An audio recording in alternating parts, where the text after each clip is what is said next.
నా నియోజకవర్గంలో నన్ను విమర్శించే లేకున్నా మా వాళ్ళు తరం కొట్టే పరిస్థితి వస్తుంది త్వరలోనని చెప్పడం జరుగుతూ ఉంది. మే 13వ తారీఖున మూటాముళ్ళు కట్టుకొని పోతావు, నువ్వు మూటాముళ్ళు కట్టుకొని పోతావు. ఏదున్నా రాజకీయ అనుభవం లేదు నీకు. ప్రజలంటే ఏమో తెలీదు, ప్రభుత్వం అంటే ఏమో తెలీదు, ఏ విధంగా పరిపాలన అనేది కూడా తెలియదు పరిస్థితి. ఏదున్నా ఎక్కడి నుంచో వచ్చి నేను బయసి నాయకుడంటే నీ కోటేశ్వర అనుకుంటున్నావా? ఏదున్నా ఇప్పుడుండే పరిస్థితుల్లో మన జగన్మోహన్ రెడ్డి గారు ఎప్పుడు కూడా చరిత్రలో ఈ జిల్లాలో 2 కుటుంబాలు పాలించేవి.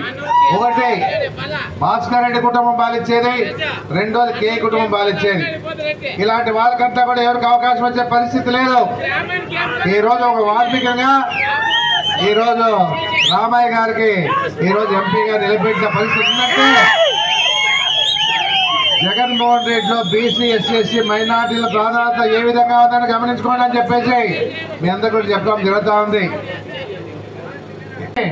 మీ మేలుగా మీ కుటుంబాన్ని బాగుంటారు, మీ కుటుంబం అంటే బాగుందడా, మీ బంధువులు బాగున్నారు, ఎవరైనా పార్టీలో నమ్మకున్న వాడు ఎవరైనా బాగున్నాడా అనేది నీకు దమ్ముంటే చెప్పడం జరుగుతాను. నీకు కూడా ఇలాంటి అటు ఇటుగా వెనకేసుకొని నువ్వు మా కుటుంబం గురించి మాట్లాడతారా?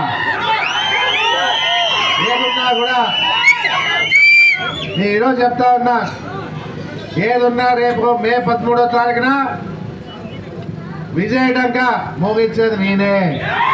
4వ తారీఖు ఎన్ని ప్రయత్నాలు చేసుకుంటావు చేసుకుంటే 10 రోజుల టైం ఉంది.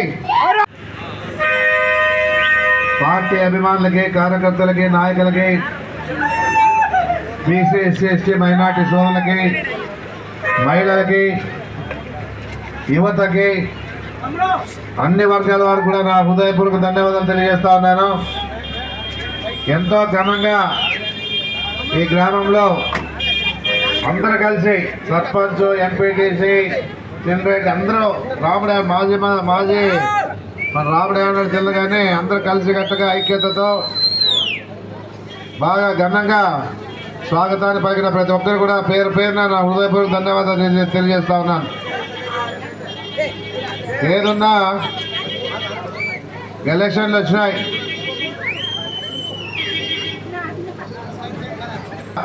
నేను చూస్తున్నాను 4 పర్యాయాలు కూడా ఈ కుప్పగల్లో మంచి మెజార్టీ శేఖర్ పైకిరా మంచి మెజార్టీ ఇచ్చిన పరిస్థితి ఈ గ్రామంలో ఉందని చెప్పేసి కూడా నేను చెప్పడం జరుగుతూ ఉంది.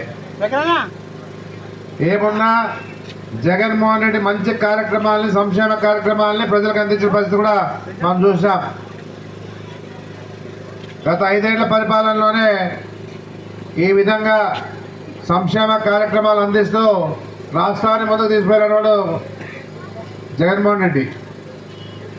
అలాంటి వ్యక్తి మళ్ళీ 5 ఏళ్ల పరిపాలన చేయాలని చెప్పేసి మనమంతా కూడా ఓటేసి జగన్మోహన్ రెడ్డి ముఖ్యమంత్రి చేసే బాధ్యత మనందరి మీద ఉందని చెప్పేసి కూడా నేను చెప్పడం జరుగుతూ ఉంది. ఏదున్నా